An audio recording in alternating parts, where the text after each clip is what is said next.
Burner university میں زیر تعلیم ایک جرمن لڑکی Areeka Seifert social studies honours کی طالبہ تھی۔ وہ لڑکپن ہی سے اپنے ماحول سے بیزار تھی۔ اسے مغرب کی خیرہ کر دینے والی چمک دمک اور ننگ دڑنگ مہذب معاشرے سے ہمیشہ کراہت محسوس ہوتی تھی۔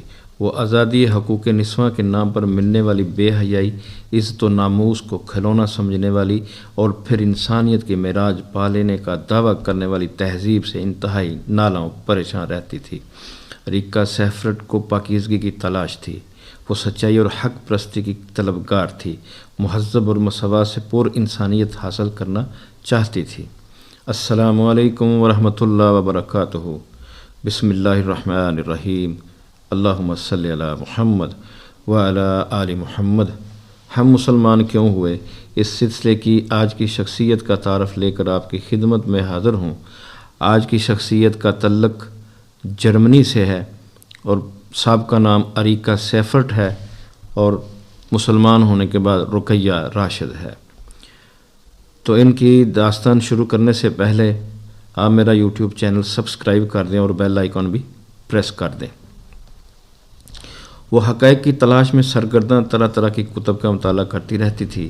ایسے میں اسے مولانا مودودی کی کتاب دینیات انگریزی ترجمہ مل جاتی ہے۔ وہ اس کا گہرائی کے ساتھ مطالعہ کرتی ہے اور پھر اس کے اندر کا انسان جو مسلمان پیدا کیا گیا ہے ایک دم جاگ اٹھتا ہے۔ اس کی روح میں تھر تھراہٹ ہونے لگتی ہے۔ وہ بے چینی سے مختلف کتابوں کا مطالعہ کرتی ہے۔ اسلامی لٹریچر اس کی دلچسپی کا مرکز بن جاتا ہے۔ اریکا سیفرٹ حق کی تلاش میں پاکستان کا مطالعاتی دورہ کرتی ہے اور پھر لندن میں اس کی ملاقات مولانا نثار احمد سے ہوتی ہے۔ 26 دسمبر 1981 کو Sparkbrook Islamic centre Birmingham England میں منعقدہ ایک تقریب میں اریکا سیفرٹ کلمہ حق لا الہ الا اللہ محمد الرسول اللہ صلی اللہ علیہ وسلم روح کی تمام تر گہرائیوں کے ساتھ قبول کر کے رقیہ بن جاتی ہے۔ وہ جرمن لڑکی اپنے ماضی سے ہمیشہ کے لیے رشتہ کاٹ لیتی ہے۔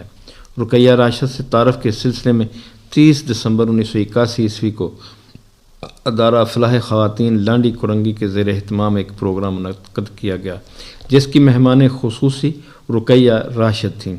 وقت کی انتہائی پابندی کرتے ہوئے رقیہ ٹھیک 11 بجے اپنی ساس بیگم مولانا عبدالحی کے ساتھ سیاہ برقعے میں تشریف لے آئیں۔ ادارے کی تمام خواتین اپنی اس نئی بہن کے استقبال کے لیے موجود تھیں۔ راولپنڈی سے تشریف لانے والی مہمان محترمہ رضیہ راشد نے سورہ بقرہ کے رکوع نمبر 4 کا درس دیا۔ آپ نے فرمایا کہ شرک وہ گناہ عظیم ہے کہ جس کی بخشش کی کوئی صورت نہیں ہے، اور یہی وہ گناہ عظیم ہے جو ہماری رگ رگ میں سرایت کرتا جا رہا ہے۔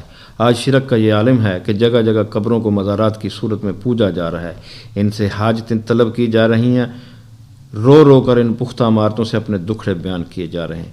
کہیں قومی رہنماؤں کی قبروں کو سلامی دی جا رہی ہے تو کہیں یادگاروں پر عقیدت کے پھول نچھاور ہو رہے ہیں۔ شرک اگر یہ نہیں تو اور کیا ہے؟ آخر میں محترمہ رقیہ راشد صاحبہ نے انگریزی میں اپنے خیالات اور احساسات کا اظہار کرتے ہوئے فرمایا، خواتین کے اتنے بڑے مجمع کو دیکھ کر میں بہت خوش ہوئی ہوں اور خدا کا احسان مانتی ہوں کہ اس نے مجھے آپ لوگوں کی برادری میں شامل ہونے کی توفیق عطا فرمائی۔ میں یورپ میں پروان چڑھی۔ جرمنی میرا ملک تھا جہاں اللہ کا نہیں انسانوں کا قانون چلتا ہے۔ وہاں مادی خیالات کا دور دورہ ہے۔ پاکستان میں یہ دیکھ کر افسوس ہوا کہ یہاں کے لوگ یورپ سے بہت متاثر ہیں، انہیں فرد شناس سمجھتے ہیں، اپنی روزمرہ زندگی میں ان کی نقل کرتے ہیں، حالانکہ فرد شناس تو وہ ہیں جو اللہ کے فرائض ادا کرتے ہیں، اور نقل صرف اس کی واجب ہے جو مکمل انسان ہے، اور نبی کریم صلی اللہ علیہ وسلم سے بڑھ کر مکمل شخصیت اور کس کی ہو سکتی ہے۔ یورپ میں اخلاقی زوال کا یہ عالم ہے کہ ہر شخص اپنے بارے میں سوچتا ہے، شادیاں اپنی پسند سے کرتے ہیں اور جب ایک دوسرے سے دل بھر جاتا ہے تو علیحدگی اختیار کر کے کسی اور کو پسند کر لیتے ہیں، بچوں کو اپنے عیش و آرام اور آزادی کی راہ میں رکاوٹ سمجھتے ہیں۔ یہی وجہ ہے کہ ان کی پیدائش کے سلسلے میں طرح طرح کی روک تھام کرتے ہیں۔ عورتیں سروس کے سلسلے میں دن بھر گھر سے باہر رہتی ہیں تاکہ عیاشیوں کے لیے زیادہ سے زیادہ دولت حاصل کر سکیں۔ بچے جلد ہی والدین سے اکتا جاتے ہیں اور گھر چھوڑ کر اپنی اپنی مرضی سے رہتے ہیں، اور لڑکے اور لڑکیاں اکٹھے رہنے میں کوئی شرم محسوس نہیں کرتے۔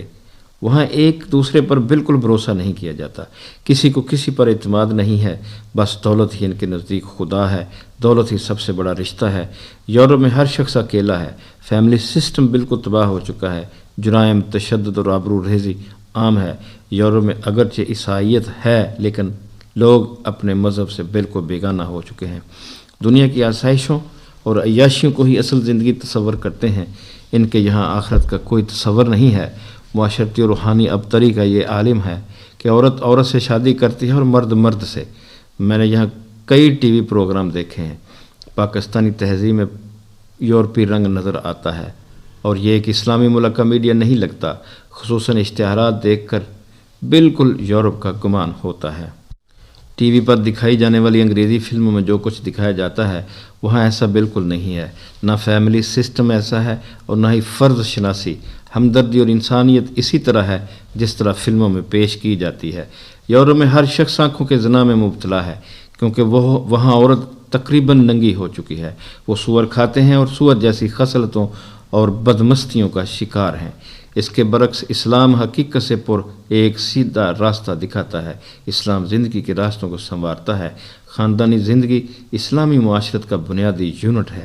اسلام میں خصوصی طور پر خواتین کا بہت احترام ہے، اسلام میں خواتین اور بچوں کو خاص تحفظ حاصل ہے، اور مسلمان خواتین بچوں کو خدا کی نعمت سمجھتے ہوئے ان پر خصوصی نظر رکھتی ہیں اور اپنے بچوں کو تحفظ فراہم کرتی ہیں۔ مسلمان خواتین کو بلا ضرورت گھر سے باہر نکلنے سے منع کیا گیا ہے، اور باہر نکلنے کی صورت میں پردہ لازم ہے۔ خواتین کی عزت و ناموس کی یہ سب سے بڑی دلیل ہے۔ عورت کی معاشی ذمہ داریاں مرد کے کاندھے پر ہیں، اور گھر میں مرد کی دیکھ بھال عورت کے ذمہ ہے۔ اسلام نے دکھ درد کو بانٹ دیا ہے، جبکہ یورپ میں ہر شخص اپنے دکھ درد سمیت اپنا بوجھ آپ اٹھائے پھرتا ہے، کوئی کسی کا پرسان حال نہیں ہے۔ میرے احساسات اسلام کے بارے میں بہت اچھے ہیں، میں قبول اسلام کے بعد اپنے آپ کو آزاد اور مطمئن محسوس کرتی ہوں۔ اسلام نہ صرف دنیا میں امن چاہتا ہے بلکہ آخرت میں بھی سلامتی کی خوشخبری دیتا ہے۔ آخر میں اپنی پاکستانی بہنوں کے لیے میرا پیغام ہے کہ آپ قرآن کا زیادہ سے زیادہ مطالعہ کریں اور بچوں کی پرورش دینی خطوط پر کریں۔ عورت مرد اسلامی معاشرے کی تعمیر کے ذمہ دار ہیں۔ آج کل سب سے بڑا مسئلہ یہ ہے کہ والدین اپنی اولاد کے لیے اچھا نمونہ نہیں بنتے، وہ خود اسلام سے نابلد ہیں اور ہر لمحہ یورپ کی زندگی پر نظر رکھتے ہیں، حالانکہ ہمیں یورپ کی زندگی پر گہری تنقیدی نظر رکھنی چاہیے۔ اکثر پاکستانی کہتے ہیں کہ یورپ چھوٹی جنت ہے، لیکن میں کہتی ہوں کہ یورپ چھوٹا جہنم ہے اور پاکستان چھوٹی جنت ہے۔ ہمیں وہ راستہ نہیں اپنانا چاہیے جو ہمارا نہیں ہے، یہ راستہ اللہ سے دور اور شیطان سے قریب کرتا ہے۔ مسلمانوں کی اصل زندگی آخرت کی زندگی ہے، مادی خیالات صرف شیطان تخلیق کرتا ہے جو ہمارا سب سے بڑا دشمن ہے۔ الحمدللہ آج کی شخصیت کا تعارف ختم ہوا، انشاءاللہ پھر کسی دوسری شخصیت کا تعارف لے کر آپ کی خدمت میں حاضر ہوں گا، تب تک کے لیے اجازت۔ اللہ حافظ، اللہ آپ کا حامی و ناصر ہو۔